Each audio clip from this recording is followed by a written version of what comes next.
कि यदि आप भगवान का आश्रय लिए हैं और आप नाम जप करते हैं तो किसी की ताकत नहीं है कि आपके धर्म के विरुद्ध आपके साथ विवाद कर सके। हम भी बच्चा ही थे, बच्चेपन से निकले, सब जगह रुकना बैठना उठना, कहीं भी किसी की भी सामर्थ्य नहीं थी। ये हम देखा है, जंगल में अकेले सांप बीची सब, कहीं किसी।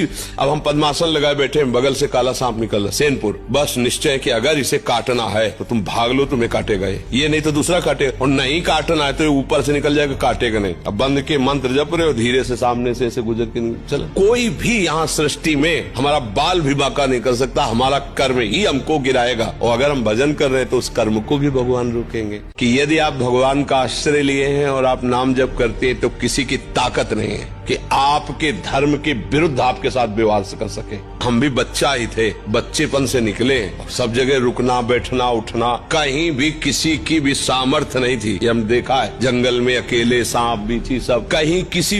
अब हम पद्मासन लगाए बैठे, बगल से काला सांप निकल रहा, सेनपुर, बस निश्चय कि अगर इसे काटना है तो तुम भाग लो, तुम्हें काटेगा ये नहीं तो दूसरा काटे, और नहीं काटना है तो ऊपर से निकल जाएगा, काटेगा नहीं। अब बंद के मंत्र जप रहे हो, धीरे से सामने से ऐसे गुजर के चलो। कोई भी यहाँ सृष्टि में हमारा बाल भी बांका नहीं कर सकता, हमारा कर्म ही हमको गिराएगा। और अगर हम भजन कर रहे हैं तो उस कर्म को भी भगवान रोकेंगे।